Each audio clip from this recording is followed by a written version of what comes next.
I'd like to remind everyone to please make sure that all cell phones are turned to the off or vibrate position. Also, please be advised our city council meetings are broadcast on television, on Comcast Channel 99, and rebroadcast on WMGJ Radio.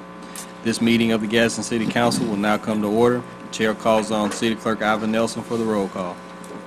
Councilwoman Toles. Here. Councilman Williams. Here. Worthy. Here. Eccles. Here. Billingsley. Here. Cannon. Here. And Reed. Here. We have a quorum present and our meeting is open for business. I'm going to ask President Williams to lead the invocation. Please stand and remain standing for the Pledge of Allegiance. Let us pray. Father, we thank you for the opportunity to convene today, Lord God. And thank you for all of those in attendance. Father, we ask that you would continue to touch us as a city, Father God, and move us forward in the direction that you would have us to go. Lord God, we ask that you would touch each individual, both in an elected capacity and those that are not, Father God. Continue to bless us and grant us a liberal portion of wisdom, Father, that we make decisions that are pleasing in your sight. And through it all, we give you the glory, the honor, and the praise. For it's in Jesus' name we ask it all. Amen. Amen. I pledge allegiance to the flag of the United States of America and to the republic for which it stands, one nation under God, indivisible, with liberty and justice for all.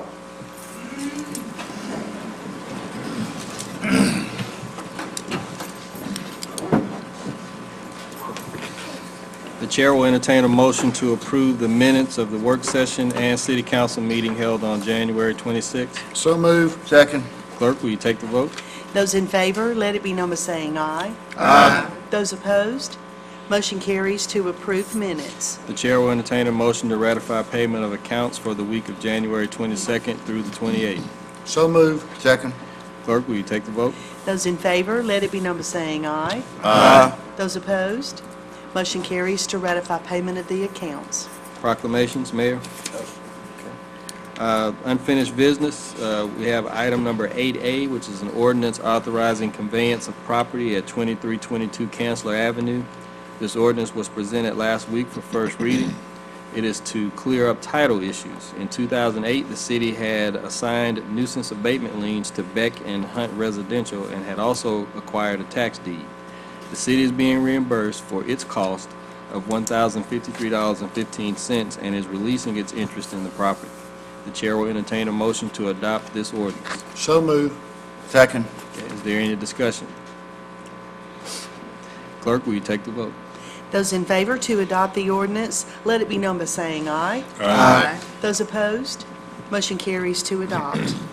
Item number 8E is a resolution ordering abatement of nuisances on property located at 203 East Chestnut Street in District 4, Colonial Arms Properties LLC, and EBA Bank being the last known owners.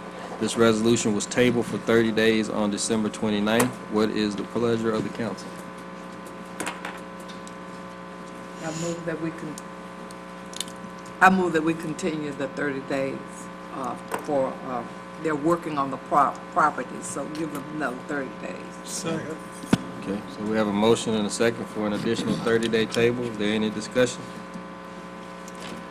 Clerk, will you take the vote? Those in favor, let it be known by saying aye. Aye. Those opposed, motion carries to table for 30 days. Item number 9 is a resolution repealing resolution numbers R747-05 and R154-07 regarding traffic, noise, and litter fines. This repeals these resolutions which directed a portion of traffic, noise, and litter fines to be used for police overtime and traffic enforcement equipment. The police department's current budget is sufficient for the need. It is no longer necessary to account for these fines separately, which created an extra burden on employees. The chair will entertain a motion to adopt this resolution. So moved. Second. Is there any discussion? Well, I was going to briefly say, this is just an accounting measure.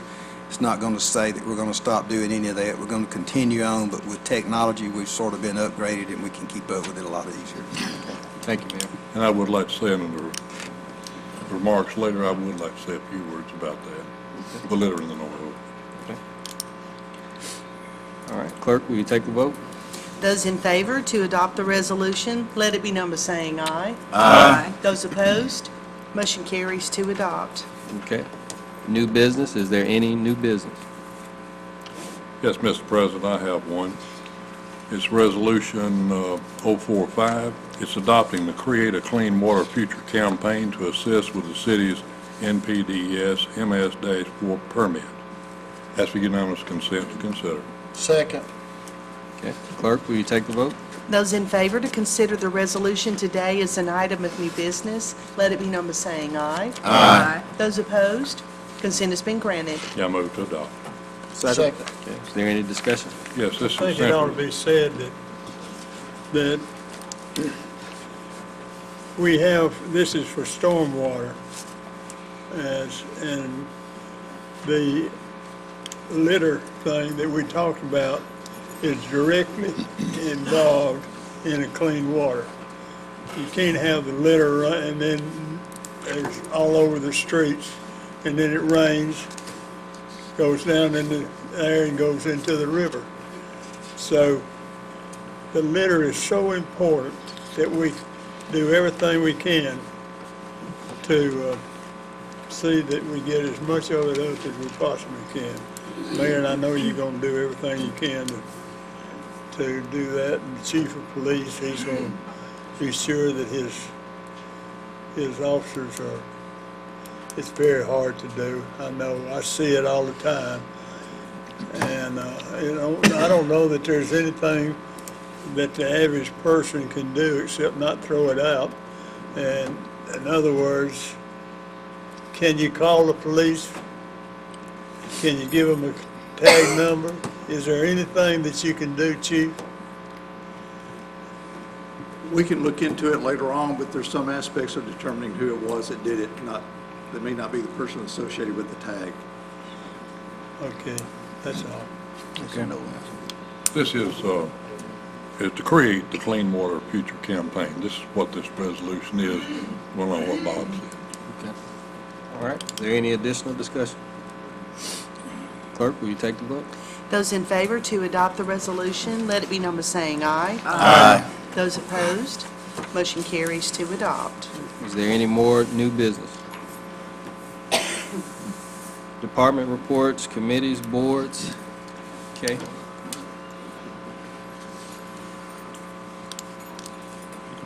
Good morning, and thank you. I appreciate the opportunity to come and speak before the council. I'm Kay Moore. I'm Director for Downtown Gadsden.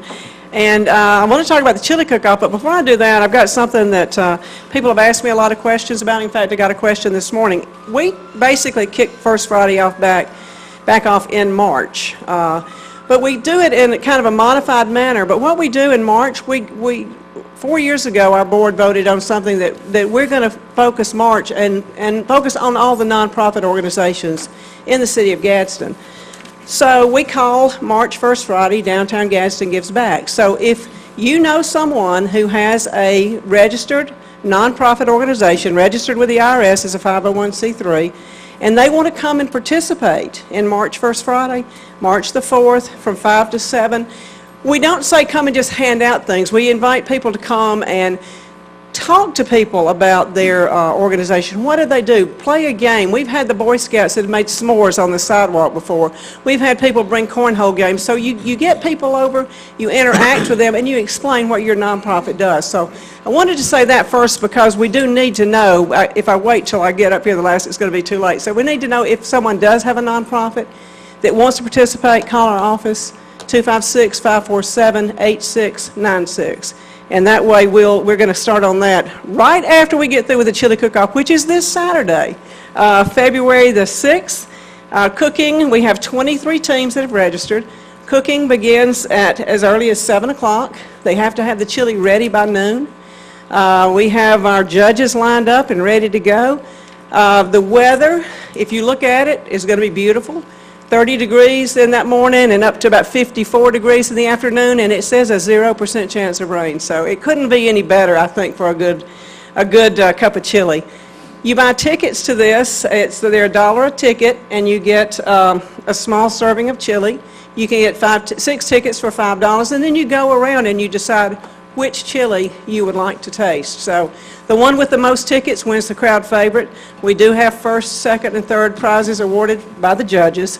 So it's just going to be a lot of fun. This year it's kind of different. We've got our winning team last year has split, and now there's two teams. So they're both claiming that they're returning champions, so this should be interesting this year. But just some interesting names that we've got. Fiery Justice, that's the District Attorney Jody Willoughby's team. The Greater Gadsden Traveling Tutors is Greater Gadsden Area Tourism. I thought that was pretty neat. Blooming Broads, that's one of our downtown merchants, the Blooms on Broad, and they're called the Blooming Broads. Professor Blackstone, that's Blackstone's Pub and Eatery. And I think probably the most unusual name, and I think it's kind of funny, Trumpalicious, Making Chili Great Again. So, I mean, you got to give them credit. That's a strange name. So come on down. I want to thank Parks and Recreation, Courtney and his crew. They are setting up the tables for us and the chairs. So we'll be there early. We'll be there at 7, but we'll start eating at 12. Don't wait too late because you don't want to miss out. It's good. And just have a good time. We'll have Broad Street closed from 4th to 6th Streets. Invite the classic cars to come down and just eat. Yes, Mayor? I didn't want to interrupt you. You got through. Oh, Right through. I'm done. I was just going to say you got the basketball thing lined up, a week ago at the high school. Yes, sir. And it snowed you out, I understand, but you missed me and Councilman Worthy and Councilman Williams. We had a mini tramp, and we all hit that and dunked the ball, so you missed a treat. I wish I had been there, and yes, and that I'm going to blame that on Heather New from the chamber. Yeah. She's the one that told me cars were sliding up and down the mountain, and that's why I didn't get out and come. But I did send you a text message. Yeah, you did. If I you did. believe that, I got some swampland on it. Well, I saw it on Facebook, so you know if it's on Facebook, it's true too. So. But thank y'all. I look forward to seeing everybody Saturday. What, it was on Facebook? The car sliding up and off the mountain was on okay. Facebook. Not y'all. No. Thank you. No. Just the car. Just the car. But thank you, man. Yeah. I hope y'all can come out Saturday. It's going to be a lot of fun. Thank you very much. All right, thank you, Kay. Thank you. And Mayor, I'm so glad you brought that up because we had one who faked it. Who developed an ailment right before the event a couple weeks ago. I'm not gonna call any names, but yeah, ended up not participating. It was a good event. I think the kids enjoyed it. Yeah, they did. They enjoyed laughing at us. It was something like that. And that's why I had an ailment. Yeah. All right. And thanks again, Kay. And please be mindful of all of those dates and times. I've attended the chili cook-off at least for the last couple of years, and it's always a good event. So, and you should, I guess, you should be mindful of your own intestinal issues and be smart about how much of that chili you take in. Can All we have Heath or the chief to talk about the road closure over by Donahue and how long it's going to be closed? Sure. Go ahead, Heath. Yeah. Thank you. Yes, we actually have another road closure. This is becoming the norm just as a matter of infrastructure improvements that have occurred all at once. So our apologies, it's certainly not intended to fall all at once, but this is the way this has gone. We will be closing Peyton Rich Avenue to all through traffic from East Broad Street to George Wallace Drive in order to replace several existing culverts. There's actually 4 within the vicinity of one location, and we'll have some utility work that we're coordinating in the middle of that as well. But that will be, that road closure will occur on Monday, February 8th, 2016, and depending on weather, is my disclaimer that I always say, we're expecting that to last 45 to 60 days. Of course, if it can, we can complete the work quicker, by all means, we will certainly open the road just as quickly as we can. But we appreciate your patience and just bear with us. Thanks. How will they get in to Donahue? How they gonna get in to Donahue School? There's, it's actually just gonna be closed right there at about mid-street, so you can still access off of East Broad. You just won't be able to go all the way to George Wallace Drive. Okay. So all the other roads will remain open. There's only a stretch of about probably 50 feet that'll be closed, right there in front of the trade school. So they have to come around on East Broad to come in Yes, on sir. Peyton Ridge, okay. Yeah. All right. Thank you, So Heath. sign it in advance just so you don't Right. get surprised. Thank you, Is Heath. the school and those people aware of it so that they can make notice to their parents and? Right, we send out notices to all media members. At the same time, we've got a mass list that we send all these notices to, so everyone should well be aware. The same ones that receive the ones for South 11th Street, et cetera, everyone that we've had. To my knowledge, if anyone needs to be added to that, please let us know, but we've got a pretty good list that we put. Because you know that there's going to be somebody that's going to say they didn't know anything about it. I read it in the paper, but there are going to be people who say they didn't know anything about it, they hadn't heard about it. So I just wanted to make sure on Channel 99 that everybody heard that they were notified. Yeah, and I read it on Facebook. So it was true. All right, thank you again, Heath. That's a good point. Now we're down to remarks by the mayor and council. Mayor? Okay. Councilwoman Toles? Councilman Evans? Nope. Councilman Worthy? Got a lot to say. No, I'm just joking. I just want to announce that my community meeting for District 3 will be at Thompson on Thursday at 5:30, and I will have the engineer there, Mr. Heath, to present. So if you have any problems with road issues or anything, come on out and you can talk directly to the engineer. Councilman Billingsley? Yes, I will have my community meeting at Banks Park the second Monday, which will be this coming Monday, from 5 till 6. So everybody in the whole city is welcome to come. I also went over to the museum at Elliott Community Center yesterday, and there were two of the nicest young ladies that were showing me around in there. There are some artifacts over there that people probably need to look at and be amazed at. It's some of the things of the history of Gadsden and Edgewater County, but it's a lot of Indian artifacts. I mean, tremendous amount. And they have not got it all categorized yet. So that's one of the things that we could go and visit and get some pleasure out of our past. And that's it. Okay. Councilman Cannon? I don't have anything. Councilman Reed? Yeah, I just want to touch on what we talked about earlier about litter, noise, and so on and so forth. I was dead serious about war on litter and noise in this city because we're getting loaded up, absolutely getting loaded up. But it's going to have to be, the citizens of Gadsden, Alabama are going to have to cooperate with the police department in their active role to get this done. We're not going to do it by ourselves. And the chief has told us that they will be more involved in the proactive side. Anybody in Gadsden has seen the litter van going by, and it's full. This council bought that litter van and trailer in 1997, I believe, didn't it? 96 or 7. And it's done a great job. But the problem is they can't even keep up with it. I mean, as soon as you go through there and they pick up on the street, here they come right behind throwing the stuff out in front of people's houses. It's ridiculous. So I would just call him. We passed this Clean Water Future campaign to do something about it. And I think it's really time that Hart Washam's 1960 idea and dream to clean this city up came about. It's about time. It's just bad on people coming into town who've never been here before.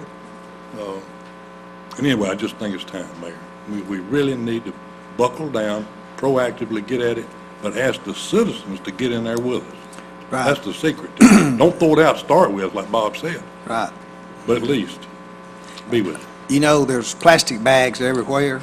All you got to do is keep a couple in your car. When you fill them up, drop them off, stick them in your trash can, go by the recycle. I mean, it's pretty easy just to do that because I have a 15-year-old and there's a lot of stuff in the back seat. About once or twice a week, we get it out and put it where it needs to be. On 8th Street going up the mountain in front. Yeah. Oh, I It's know. amazing. You're People right. put it in that Kmart sag or whatever we are, tie it up, and then when they're on the way up there, throw it out. That's right. And they All do at that. one time. They do that. Yeah. And the dog comes by and tears it up and then spreads it up. Please, please, please, please, turn your neighbor in. If you see him out there throwing trash on the street, turn him in. Hey, people can live in garbage. That's the ones that throw it out on the street. You go to their house and look, it's worse shape than the street is. I know, I done been there, seen it. I know. People like that.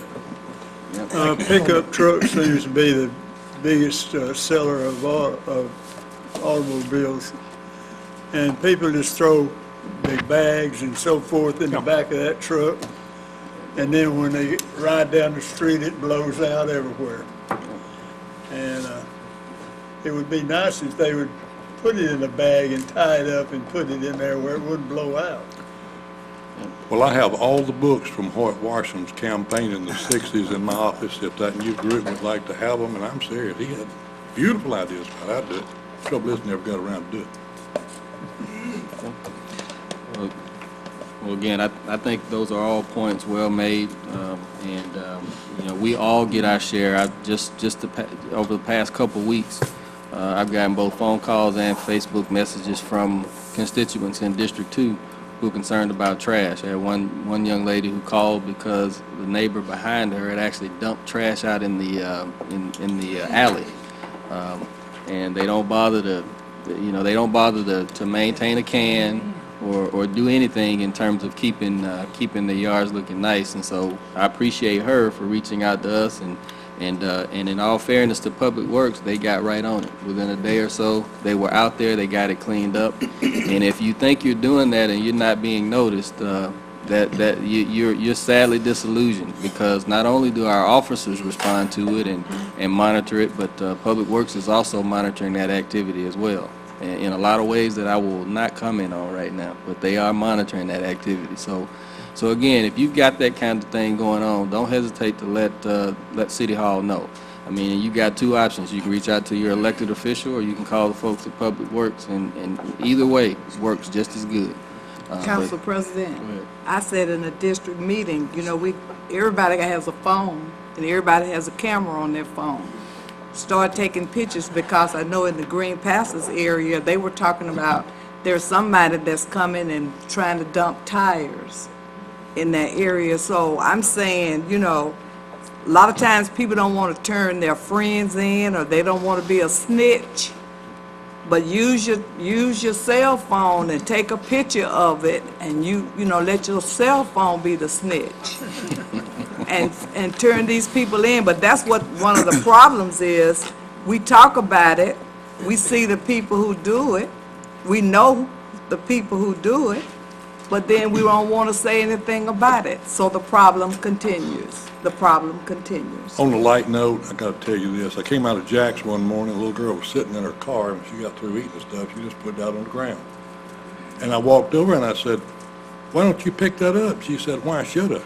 And I said, "Because as a police officer, I can get stand right over there." She said, "I think I'll just pick it up." But that's what it is. You got to have cooperation. You know. On tires, we stay after that pretty good.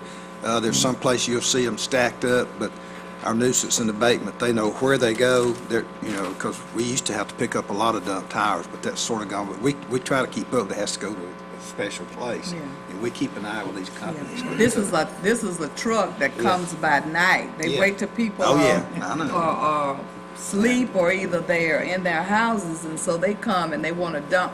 In fact, those neighbors are saying that people are coming in their area and dumping trash. But you've got to be proactive as a neighborhood, and you've got to see, you know, hey, stay up one night if you hear something and take pictures, but get a tag or do something. But you've got to do something also. Yeah, no, and then again, those are all good points. We have a dynamic in our city that is kind of unique, I think, to southern states, and that's, you know, we've got a lot of our cities butt up, our commercial areas butt up against residential areas. Exactly. And I've got a constituent in my district who oftentimes calls me, and I listen to him because he needs an outlet. His house for years has been right next to a commercial area.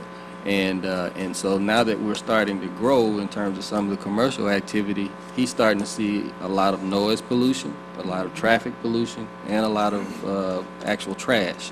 And it's a dilemma, because we don't want to stop the growth, but at the same time, people really need to be more responsible, and they need to be sensitive to those commercial areas that are right next to them.